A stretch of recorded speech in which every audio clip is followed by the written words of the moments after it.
Hi, my name is Eric Friedman. I'm the Executive Director of the Mad River Valley Chamber of Commerce, and we are here with our virtual Coffee and Conversation series.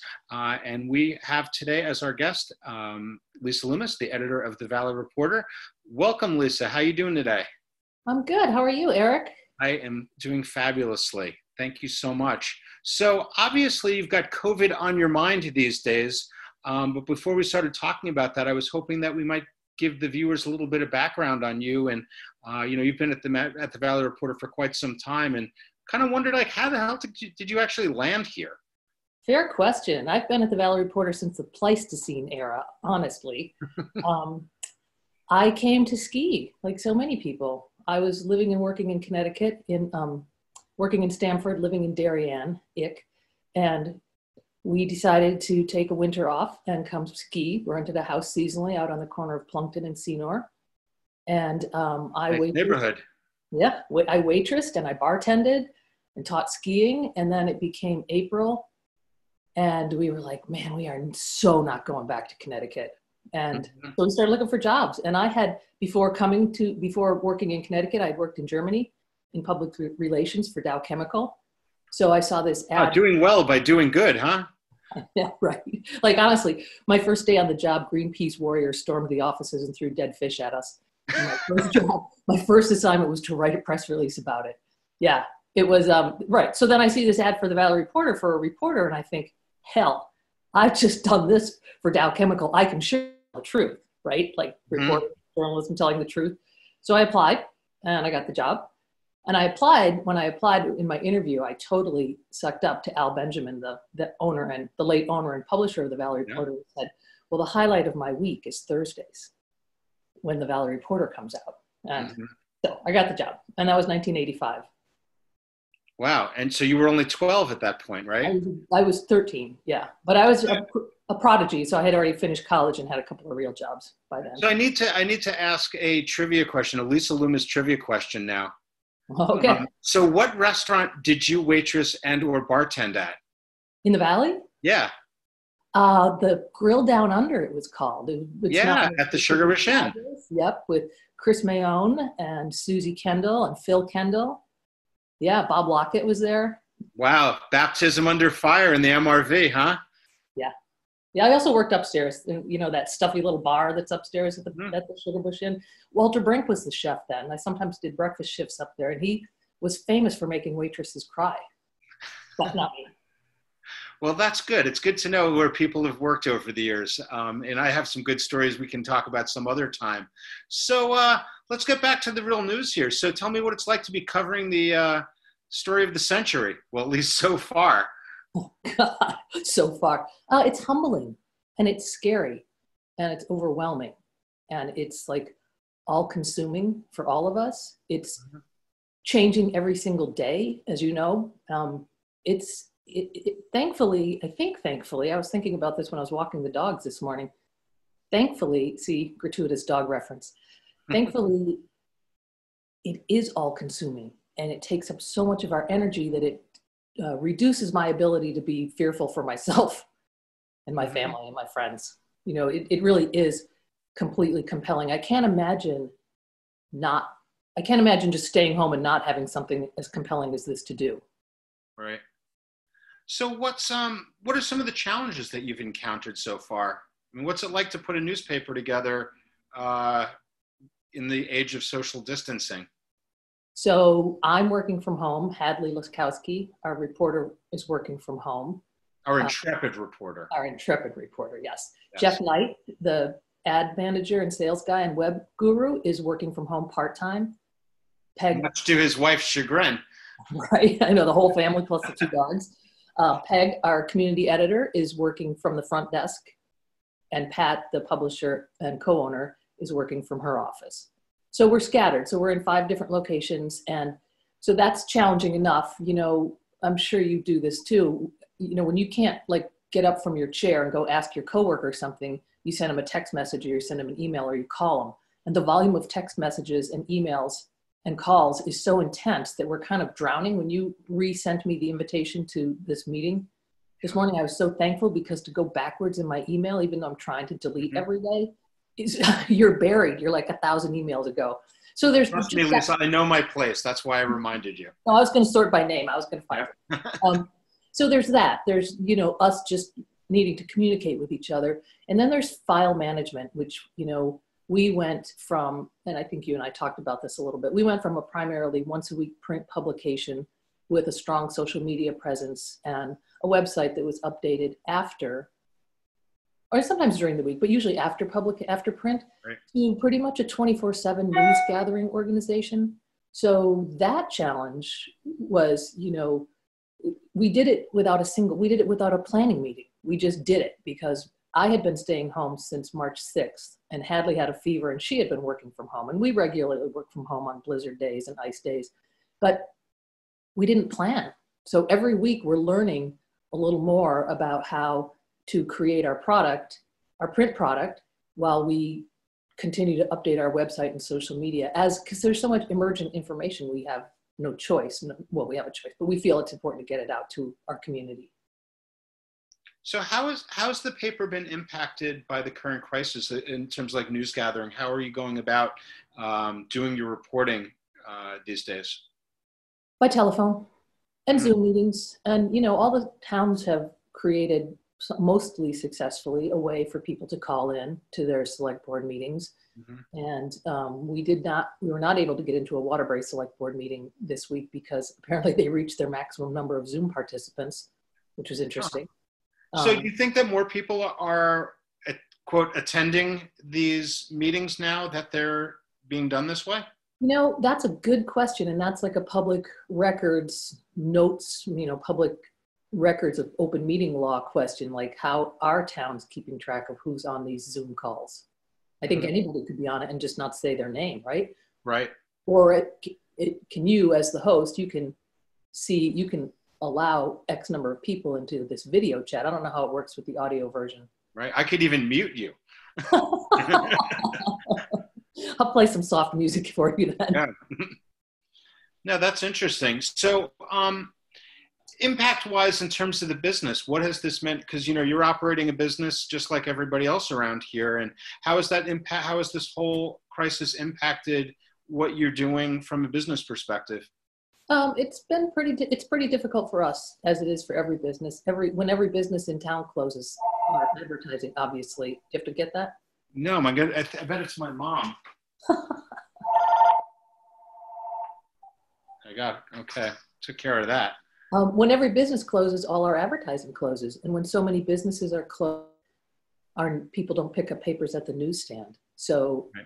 It's very difficult. Thankfully, we've got some strong community support. We put a PayPal button on our website and we've gotten a few donations that way. We've gotten a couple of people who sent us a check. We've gotten people who are paying for ads just to be supportive. There's an amazing ad from Mad River Glen in the paper this week. We had a nice support from the Rotary. Yeah, I saw those full page ads. I saw Ben and Jerry's did one, Mad River Glen did one. The Valley Community Fund I know had done one. What does that mean to you folks? I mean, from financially as well as emotionally. Oh, emotionally, it made us cry initially, and financially, it's a critical lifeline for us. I mean, we feel we really need to cover this historical story of the century for our community, and we really need to cover how we're getting through it and how it impacts us and how we survive. Right. And so that kind of community support is the balm that helps us, that affirms why we're doing this. We've also seen an uptick in subscriptions, which is good. Right. When the New York Times and the Washington Post and the Wall Street Journal pivoted from a completely print advertising based revenue model to a primarily digital advertising and digital subscription model, they had an enormous amount of capital to see them through, right? Right. So I don't know that we're committed to our print edition because we feel it's creating the historical record of our community. Mm-hmm. Well, that's good. And, it's interesting too. I mean, as you know, I'm a history teacher by trade, and doing primary research, and I've done stuff in the 19th century and going back to the Northfield News from the 1880s and 1870s. I mean, you are the paper of record in this community, and if the Valley Reporter didn't exist, that information would not be there for posterity. And that's Yeah, not something to be taken lightly. yeah. I think about Tropical Storm Irene, and then I think about the flood of 1998. And those newspapers, first of all, they were the biggest selling issues we've ever seen. And they sold out all over the communities. And I'm sorry, my things are dinging on my computer. That's all right. All right. People are understanding these days, Lisa. Okay, I think it's like my coworkers sending me thousands of texts. Those are big selling issues, and those are the record of those trying times for us. And we feel like this will be the record that we're creating for our community. So I'm sure that you're learning a lot of stories about what's going on in the community, heartbreaking ones, inspiring ones. Can you share some of the highlights and or lowlights of things so far? Well, the highlights obviously are what our community members are doing to help others. Anne Marie Furey's product think tank, mask making, the Mad River Distillers. I love that story that they just are making hand sanitizer for us. Plus, when they were giving away the hand sanitizer, they had a donations bucket and they raised almost $600 for the Mad River Valley Community Fund. That's awesome. Those kinds of things, the Meals on Wheels volunteers who are going out. One of my favorite stories, if I can have a favorite story during this difficult time, is the Harwood Union Food Service people. Oh, they're amazing, right? They're killing it. They're making amazing local meals and they're distributing throughout our community. And the only criteria is you're 18 or under. And they're doing it cheerfully. And they also have a very good social media presence, which helps the rest of us stay connected to what they're doing. Right. I love the mask making or the face shield making project with Noah Schwartz. Noah Schwartz, right? Yeah, great. Those kinds of stories are amazing. The more difficult stories, I think I told you this when we were chatting earlier when I interviewed Hadley Gaylord, who didn't know where to water the seeds. And he was almost in tears when he said to me that he would miss sharing the good food he grows with all of us. And you think about the motivations for people doing their jobs. And then I thought to myself, wow, that is amazing to grow good food and to sell it to people and to grow beautiful seedlings and to sell it to people and watch them take pleasure and gain nourishment from your efforts. And so I think we haven't seen the worst of the heartbreaking stories yet. I think we'll see when we come out of this, how we all survive. We don't. I think we don't know the extent of it. I take great solace in the leadership provided to us by Governor Phil Scott during this time. He's really nailing it. And, I'm a liberal. And I'm a complete supporter of Phil Scott now. Yeah, no, it's been remarkable. Things I've seen in my role at the chamber is seeing how government in the state does, one, they really rallied, two, they got things done quickly, and three, they really listened to their constituency. There were ideas that came out from a grassroots place that got communicated to our legislators, and within 24 hours, they were enacted and being discussed, and then eventually being enacted. The whole start of the movement to put a hold on having to pay rooms and meals tax came from this community. Right. And, Charlie over at Canteen Creamy was like, hey, that would be really helpful. He mentioned it to me in passing as I was getting some fried chicken. And I'm like, hey, that's a good idea. I passed it along to Carrie and to Maxine, our representatives. The next morning, I get an email from them saying, hey, what a good idea. This is being discussed in committee right now. And then lo and behold, it happens. And I'm not sure that happens in other places. And I think it gave me a little bit of appreciation for the fact that in a small state like this, government does in fact listen.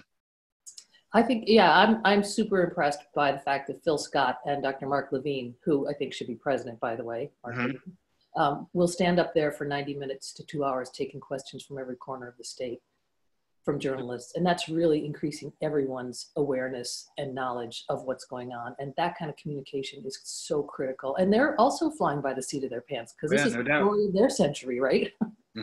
For sure. I'm just curious, just going back to the paper and what you do. I was wondering, like, as you're going through this, are you trying to are you trying to be mindful of finding more positive stories to talk about? or be Absolutely. even-handed with it? Absolutely. We're trying because we're recording the history of our community, and there are good things going on while we are in this kind of scary, dark shutdown place. There Mm-hmm. are, there are. We would love to interview the employees at Mahirans, but they're just too busy. So we're leaving them alone. We're trying to interview as many businesses and community members as we can to find out just how they're doing. How are they coping? What are they doing to get through this? We've been working with the Chamber and with June Anderson on the Resilience Project, which is Right. the portal she has to let people do a quick Q&A, and we're publishing those interviews online. It's how we get through this is, yeah. So yes, back to your question. We are definitely looking for happy stories. We love the story that's in this week's paper about the Harwood musical. Those kids were closed for months and then couldn't put on their show. So they held a Zoom meeting to perform for each other. That is just an amazing story. That's great. Because the rest of it's grim. Like Yep. emergency management directors in each town are going through the valley cataloging the people over 70. That's grim. Yeah, it is. Yeah. Still curious about, as a chamber guy, I'm kind of curious about the business end of it. Are you printing less papers today than you were before this crisis started? Probably. I'd have to check with Pat on exact numbers because newsstand sales are down and we pay, printing is expensive. Curious. I mean, I don't think our viewers necessarily know, like, how many subscribers do you have and how many papers do you print normally in a given week? So that I asked Pat if she could run me some new numbers on subscriptions and newsstand, and she, like me, is so busy that she goes, "Yeah, I'm going to get to that. I'm going to get you some new numbers." I would say someplace we print, and I'm kind of winging this because I don't know the numbers. We print anywhere from 2,500 to 4,000, and some are mailed. We've got a lot of second homeowners who get subscriptions, and a lot of subscriptions are mailed, and then the rest would be distributed through newsstands, and our newsstands are definitely down because the Fremont Cafe, of course, is closed. That's one of our biggest newsstands. Mm-hmm.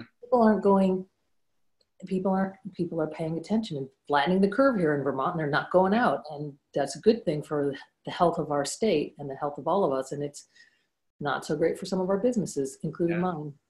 So let me ask you something. So who's the number one newsstand seller of the Valerie Reporter? I have an idea in my mind. Mahirans. Mahirans. I was going to say VG. I think it's Mahirans and Shaw's, and VG is the next, and then Three Mountain Cafe. Okay, that makes sense. Yeah. Interesting. Right? We know where you get your coffee, huh? Well, look, I can go out the back door of my office and in the back door of the coffee shop. I can get a fix in like 30 seconds if there's no line. Well, tomorrow on Friday, Julie is doing, over at Three Mountain, is doing pickup service. So she's doing a little pop-up. So those have been good. You really appreciate those cups of coffee these days, right? Cups of coffee and those maple scones, right? Yeah. So, again, do you imagine that at some point in time, and even before the pandemic started, you were in a pretty tough business environment to start? It is. Print journalism is a pretty tough business environment. Correct. It really is. And so this is kind of kicking you guys into digital more quickly than you had probably imagined that you would. And one of the things that I've noticed, it was interesting because I went online and was looking at the Valerie Reporter. I don't even remember what I was looking at, but I did notice that there was a digital ad for toast and eggs, which I did click on and eventually placed an order, which was great. The hash is amazing over there, the kits. Yeah, he's just throwing that out there. Yeah, he's pretty good. But I honestly don't recall even seeing that many. I mean, I know that there are digital ads on the Valerie Reporter's website and everything. Has Jeff seen an uptick in that? That was a conscious decision we made to support our advertisers, was to put all our print advertisers into full rotation on our website. Great. Because we have so much web traffic now. I don't know, Jeff just sent me some numbers this morning, but it's really, really, and I think before this, we were getting like 35, 40,000 hits a month. The first 2 weeks of the shutdown, we went up to something like 76,000 hits. I mean, really, and so that helps us support our advertisers. And that's an important thing for us to do. So we've been putting all the print ads up on the website, and hopefully when this pandemic, isn't it funny how casually we use the word pandemic now? Right. hopefully when this pandemic is over, we'll be able to sustain that. Right. I mean, obviously people need news, and people are beating a path to the Valerie Porter's digital doorstep, which is great. And, one of the things, I mean, as at the Chamber, obviously our members are suffering from this economic downturn heavily. And I'm finding that, my role has really shifted from promoting the Mad River Valley to the outside community to almost being a counselor for our local business people and rallying our business community. So it's really altered what we're doing. And as I'm, sending out, feel really bad, like I'm sending out invoices to our chamber members, like knowing that this is really hard for you. But I've kind of taken the longer view, I think, similar to what the Valley Reporter is doing, in that we have to support our businesses now. We're more important than we've ever been, and we need to show what we do. And I think that's really working from the chamber perspective, and I would imagine that's working for you guys too. I think so. And I'm going to just hop into my journalist role and ask you a question. If you stay in your lane. All right. Do I get a chance to ask questions at the end? Are you going to turn this around on me? I'm scared. No, I just want to talk about, I was on a meeting call on when you had your Mad Mingle on Tuesday. Yep. And I want to understand the idea that came from Rebecca Finley personally, who's one of the Crosspoint people who own the shopping center, about what to do with your stimulus checks. Can you just give me that? Yeah, it was funny because I'd been thinking about it already as I had a stimulus check land in my mailbox or in my bank account. And, it got me thinking. I'm like, wow, it'd be great to start encouraging people to use that money locally instead of spending it on ordering something from Amazon and feathering Jeff Bezos's nest a little bit more. Yeah. And the very next day, as had that kind of thought crossed my mind, the very next day I got an email from Anne-Marie over at Product Think Tank, whose mind never stops racing. And she said, this is Rebecca from Crosspoint, the landlord down at the Mad River Green Shops, sent in what their Chamber of Commerce down in Massachusetts was doing. And I thought it was a great idea, and it was exactly what I was thinking. And it was just an active program to try to encourage people to use their stimulus checks and shop locally. So we're in the process of putting that all together, and it's a great idea. And there's no sense in reinventing the wheel. There's a lot of great organizations that are out there doing really amazing things. We're working with the Vermont Chamber and other, the Vermont Association of Chamber Executives to see what other people are doing. And we meet every Friday, and it's really remarkable. And you shouldn't be scared to borrow people's ideas. And so we're doing that and trying to encourage people to shop locally, dine locally, do early Christmas shopping, whatever. Very early Christmas shopping. No, I have 40 cups of coffee on a gift certificate or a gift card. Yeah, right. Right?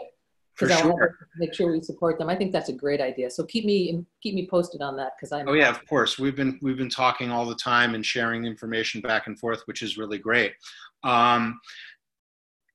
I was curious, do you ever imagine a time when the paper won't be a printed version?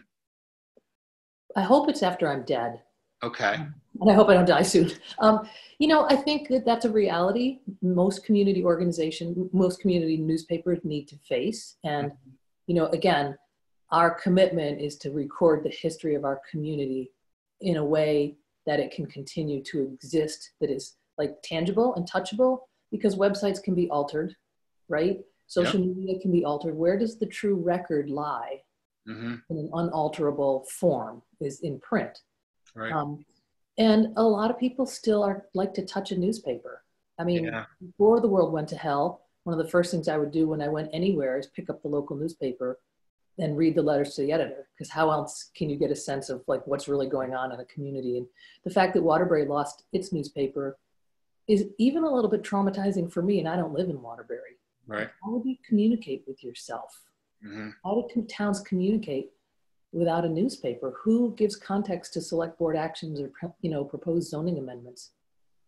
Who covers local sports and local sports and Harvard Unified Union School District could occupy an entire newspaper.